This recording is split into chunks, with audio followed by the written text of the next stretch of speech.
I never imagined the biggest headache of my week would come from my own driveway. It started on a quiet Saturday morning. The air was crisp, the sun was shining, and I had my usual cup of coffee in hand, ready to head out and run a few errands. But the second I stepped outside, I stopped cold.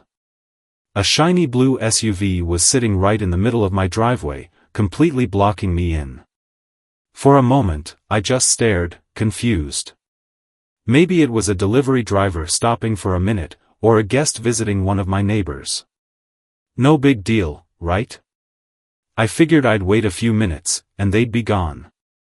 But after half an hour, the SUV was still there. An hour passed. Then another. I knocked on a few doors, asking if anyone had visitors. Nobody knew whose car it was. Just as I was about to call a tow truck, my neighbor Tom walked by, hands in his pockets, and let out a dry chuckle. "That's Karen's car," he said with a sigh. "She parks wherever she wants." And just like that, everything made sense. Karen. Of course, it was Karen. She was the self-appointed queen of the neighborhood, famous for treating every inch of the community like her personal property.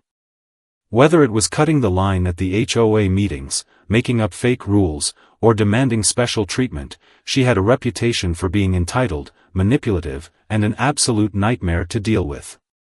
Still, I wanted to be civil. Maybe this was just a misunderstanding. I scribbled a polite note on a piece of paper: "Hey. Please don't park in my driveway. Thanks for understanding, smiley face." I even added a smiley face to soften the message. Problem solved, right? Wrong. The next morning, I stepped outside and immediately spotted the crumpled up note on my lawn, like a piece of trash she couldn't even bother to throw away properly. But the real slap in the face? Her SUV was still there, parked just as smugly as before. I took a deep breath and reminded myself to stay calm. I wasn't going to let this get to me. Not yet. Later that afternoon, as I stepped outside again, I saw her walking her dog, completely unbothered, like she hadn't just hijacked my driveway for over 24 hours. This time, I decided to address it directly. "Hey, Karen," I called out, keeping my tone friendly, even though my patience was wearing thin. "I think there's been a mix-up. Your car is in my driveway again. Would you mind moving it?" She turned to me with a bright, overly sweet smile, the kind that didn't reach her eyes. "Oh, that's my favorite parking spot," she said casually, like she was talking about her usual table at a coffee shop. "It's just so convenient. You don't mind, right?" I blinked, completely stunned. Was she serious? "Actually, I do mind," I said, forcing myself to stay calm. "It's my driveway. I need access to it." Her smile vanished in an instant, replaced by a sharp glare. "Wow. You don't have to be so rude about it," she snapped. "It's just a driveway. Don't be so uptight." And with that, she turned on her heel and walked away, leaving me standing there, speechless. That was the moment I realized this wasn't just a misunderstanding. This was a battle. And Karen had just fired the first shot. I stood there for a long moment, watching as Karen strutted back toward her house without a care in the world, like she hadn't just dismissed me in my own driveway. A slow, burning frustration settled in my chest. I wasn't the kind of person to pick fights with my neighbors, but I also wasn't about to let someone walk all over me. I took a deep breath, willing myself to stay calm. Maybe she just needed a little more time to come to her senses. Maybe tomorrow morning, she'd finally move her damn car. Except she didn't. When I woke up the next day and looked outside, Karen's SUV was still parked in the exact same spot, sitting there like some immovable monument to entitlement. At this point, patience wasn't just running thin, it was gone. I grabbed a notepad and wrote another message, this time a little firmer. "Karen, this is my driveway. You cannot park here. Please move your car immediately." No smiley faces, no polite tone, just the facts. I walked over and stuck it right under her windshield wiper, making sure she wouldn't miss it. That evening, when I stepped outside to grab my mail, I spotted the note again. Not on her car, no, that would have been too easy. It was lying on my porch, balled up, as if she'd tossed it there on purpose. If that wasn't a clear middle finger, I didn't know what was. And sure enough, her SUV was still right where it didn't belong. I clenched my jaw, feeling my frustration morph into something heavier, something closer to anger. She wasn't just ignoring me, she was taunting me. Fine. If she wanted to play games, I could play too. I pulled out my phone and called a towing company. The moment the truck pulled up in front of my house, a deep, almost wicked satisfaction bloomed in my chest. I stood on my porch and watched as the driver hooked up her SUV, the hydraulic lift humming as her precious car was slowly raised off the ground. It wasn't until the truck started pulling away that the real show began. Karen must have been watching, because not even 20 minutes later, there was a loud, frantic pounding on my front door. I barely had time to brace myself before I yanked it open and came face to face with pure, unfiltered rage. Karen's face was red, her breathing heavy, and for a second, I thought she might actually explode right there on my porch. "Where is my car?" she shrieked, her voice shaking with fury. I leaned against the doorframe, crossing my arms. "It got towed," I said, keeping my tone as neutral as possible. "It was blocking my driveway." Karen let out a sound somewhere between a gasp and a growl. "You had no right. I was only parked there for a few hours." I pulled out my phone and scrolled to my security camera footage. "Actually, you were parked there for nearly 2 days," I said, holding up the screen. "That's plenty of time to get towed." Her eyes flicked to the footage, and for the first time, I saw a crack in her confidence. But it lasted only a second before she narrowed her eyes at me, her voice dropping into a dangerous hiss. "You'll regret this." With that, she spun on her heel and stormed off, leaving me standing there with an uneasy feeling in my gut. The next morning, I woke up to something even worse. A letter from the HOA slipped under my door, stamped with bold red letters, "Violation Notice."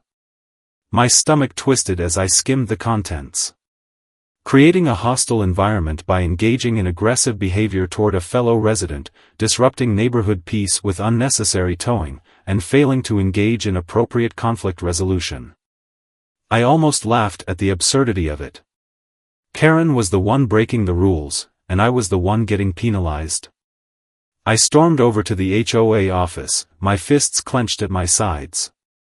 The president, an older man with thinning hair and a tired expression, barely looked up when I walked in. "Ah, Ethan," he said, folding his hands over his desk. "I was expecting you." I slapped the letter onto the table. "You have got to be kidding me. Karen has been parking in my driveway for days." I tried to be civil. She ignored me. "I called a tow truck, which is completely within my rights. And now you're fining me?" The HOA president sighed, as if I was the one exhausting him. "Look, we don't want unnecessary disputes between neighbors. Karen feels like she's being harassed, and we have to take that into account." I stared at him, incredulous. "Harassed?" I asked her to move her car. She refused. What was I supposed to do? He gave me a patronizing smile. "Maybe try talking to her again. See if you can come to a peaceful resolution." I let out a humorless laugh. "Yeah? Because that's worked so well so far?" The president gave a slow shrug. "This isn't worth causing a fuss over a little parking issue." I felt my blood pressure spike. A little parking issue? Karen had practically annexed my driveway like it was her personal property, ignored every reasonable attempt to resolve it, and now I was the one getting fined. It hit me then, like a slap to the face. The HOA was never going to help me. If anything, they were protecting Karen, shielding her from consequences while I was left to deal with the fallout. I clenched my jaw, grabbed the violation notice off the desk, and turned to leave. If the HOA wasn't going to fix this, I'd have to take matters into my own hands. Because now, this wasn't just about a driveway anymore. It was a war. I walked out of that HOA office with my fists clenched so tightly my nails dug into my palms. Every step back to my house felt heavier, my mind racing with frustration. Karen had turned reality on its head. She was the one breaking the rules, the one causing problems, yet somehow, I was the villain. The HOA had made it clear, they weren't going to help me. If anything, they were going to protect her, no matter how outrageous her behavior got. And I had a sinking feeling things were about to get worse. I was right. That night, I heard the sound of glass shattering. It was faint, but distinct enough to jolt me awake. I sat up, heart pounding, straining to hear anything else. A minute passed. Silence. Just as I started to convince myself it was nothing, a new noise cut through the air, the wail of a police siren. I barely had time to process what was happening before there was a loud knock at my front door. I threw on a hoodie, my pulse racing, and opened it to find two uniformed officers standing on my porch, their flashlights cutting through the night. "Sir, are you Ethan Mitchell?" one of them asked. I nodded, glancing past them.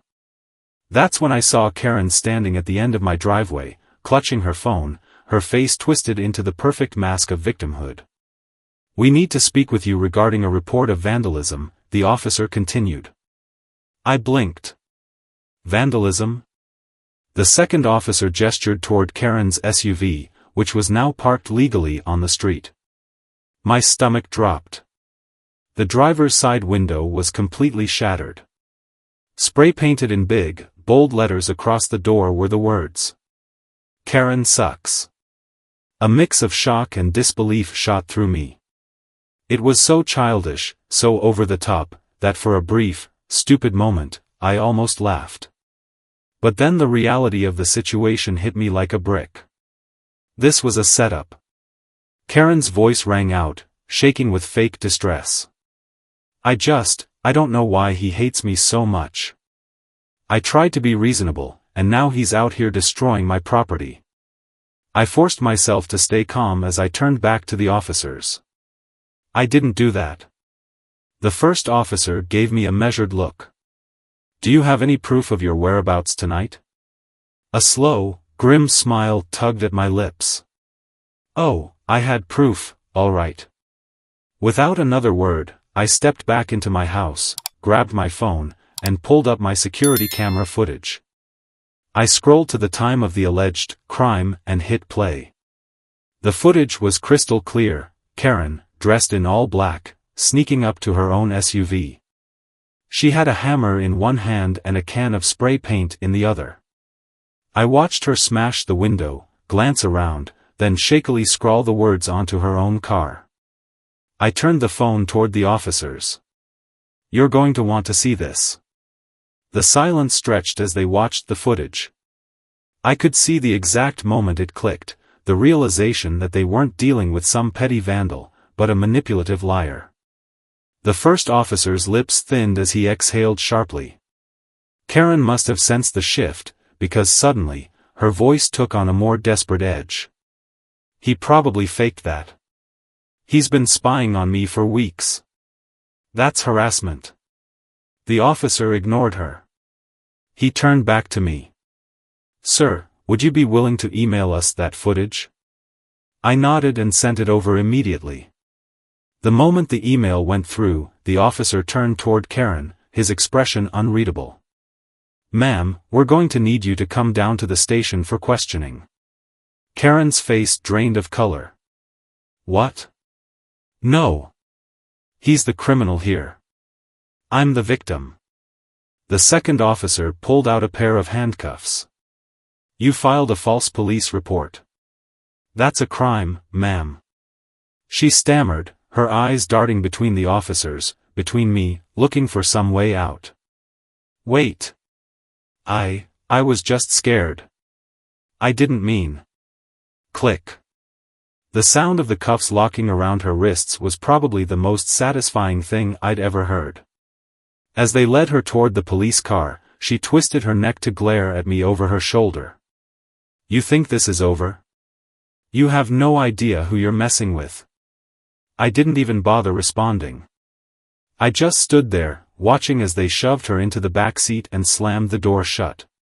The red and blue lights reflected against my house, flashing across my driveway, the driveway she'd been so determined to take over.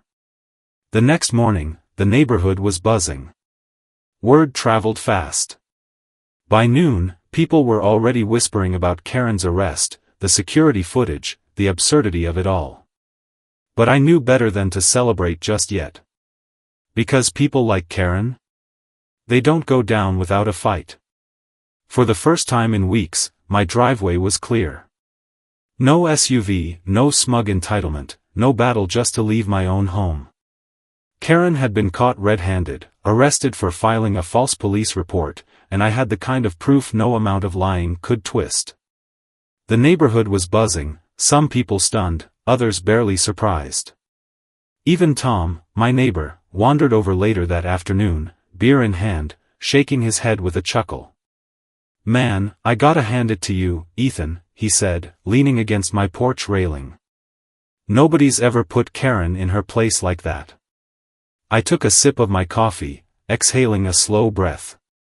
Yeah, well, I doubt she's done. People like her? They don't just disappear quietly. And I was right. Karen wasn't the type to admit defeat. If she couldn't win with the police, she'd find another way to make my life hell. It started small, at first. Petty little inconveniences that I might not have even noticed if I hadn't been expecting them. Trash cans mysteriously knocked over in the middle of the night. HOA violation notices stuffed into my mailbox for minor infractions, one for my porch light being too bright, another claiming my lawn was overgrown when it had just been mowed. Annoying, but nothing major. Then, one morning, I woke up to a letter slipped under my door. No return address, just an official HOA seal stamped at the top. Urgent notice, unauthorized surveillance equipment. I stared at it, a slow, simmering frustration curling in my chest. I knew exactly who was behind this. Karen had tried, and failed, to destroy my reputation. Now, she was going after my ability to defend myself. I took the letter straight to the HOA office, expecting another ridiculous argument, but the second I walked in, the president barely looked up from his desk. Mr. Mitchell, he said smoothly, folding his hands together. Your security cameras are in violation of HOA guidelines. You'll need to take them down immediately. I clenched my jaw. My cameras are pointed at my own property. They don't face public areas or anyone else's home. How is that a violation? The president gave me a slow, patronizing smile. We've received complaints that they make neighbors feel uncomfortable. We want to maintain a welcoming environment in our community. I let out a humorless laugh. Let me guess, Karen was one of those neighbors? He didn't answer. He didn't have to. I pulled out my phone and opened the HOA bylaws, which I had spent the entire night before combing through just in case Karen tried something like this. According to Section 4, Subsection C, as long as security cameras are positioned solely on the homeowner's property and do not infringe on common areas, they are allowed without additional approval. The president's face twitched ever so slightly. I leaned forward. Which means, unless you plan on rewriting the HOA charter today, I'm well within my rights. A long silence stretched between us. Finally, he let out a sigh, pushing the paperwork to the side. We'll review the complaint, he said stiffly. I didn't thank him. I just walked out, knowing full well this wasn't over. Sure enough, the next move came just days later, and this time, it was worse. Another letter arrived, only this one wasn't just an HOA notice. It was a legal threat. My stomach sank as I read the words carefully. Due to a long-standing zoning discrepancy, a portion of your driveway may technically be considered community property. Failure to resolve this matter may result in fines and potential property reassessment. I gripped the letter so tightly it crumpled in my hands. This was a setup. Karen had dug through property records looking for anything she could use against me. And now, the HOA was backing her, trying to use some forgotten technicality to strong-arm me into submission. I refused to let that happen. That night, I called a lawyer. By the time I sat down in that HOA meeting a week later, I was ready. The moment the president brought up the zoning issue, I slid a thick folder onto the table. Inside were documents proving the claim was bogus, a signed statement from a real estate attorney, and a copy of city zoning laws showing that my driveway had been part of private property since the house was built. I leaned back in my chair, arms crossed, as the board members flipped through the paperwork. If the HOA wants to pursue this further, I said evenly, I'll be more than happy to take it to court. But I doubt any judge is going to rule in favor of a zoning issue that doesn't actually exist. The room was silent. Karen, sitting at the far end of the table, looked ready to explode. The HOA president cleared his throat. Well, it seems this was a misunderstanding. I smirked. Glad we cleared that up.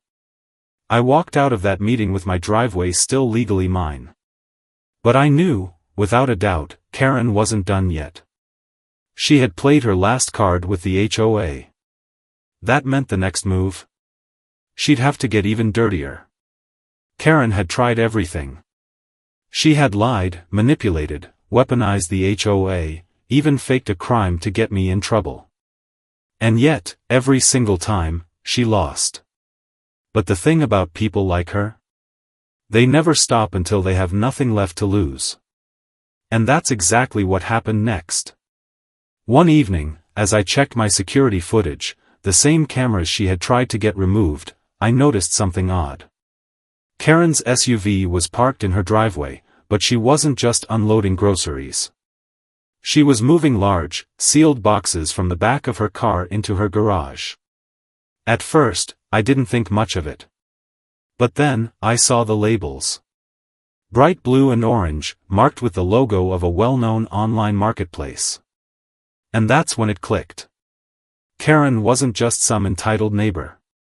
She was running an illegal home business. Everything suddenly made sense. The constant deliveries. The people coming and going at odd hours. The traffic in and out of her driveway. It wasn't just Karen being a menace, she was breaking serious HOA and city regulations. I wasted no time. The next morning, I filed complaints with both the HOA and the city zoning office. I attached the footage, detailing how she had been using her garage as a storage facility and shipping center, something strictly prohibited in residential zoning. It didn't take long for the wheels of justice to turn. Just days later, a city inspector and an HOA representative knocked on her door. I stood on my porch and watched as Karen answered, wearing that same fake, saccharine smile she always used when trying to weasel her way out of trouble. But this time, it didn't work.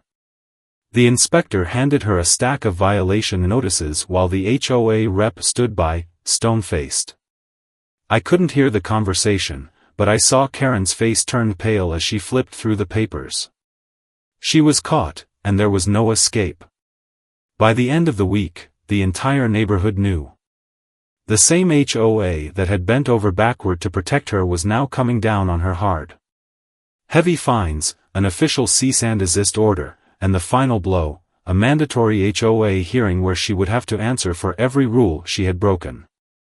Karen didn't even show up. 2 weeks later, a moving truck was parked in front of her house. I sipped my coffee as I watched the movers load her life into cardboard boxes. She must have sensed me watching because, for one fleeting moment, our eyes met. For a second, I thought she might say something. A final parting shot, one last attempt at control. But she just turned away, climbed into her SUV, and drove off. As the truck disappeared down the street, a deep, satisfying calm settled over me. For the first time in months, my driveway was mine. My home was mine. The reign of Karen was over. Later that evening, Tom wandered over, handing me a beer. "Think she'll find a new driveway to haunt?" he joked. I grinned, clinking my bottle against his. "Probably. But it won't be mine." Karen thought she could get away with anything, that she was untouchable. But in the end, she proved one thing: karma always catches up. Have you ever had to deal with an out-of-control HOA or an entitled neighbor like Karen? Share your stories below. Let's see who had it worse.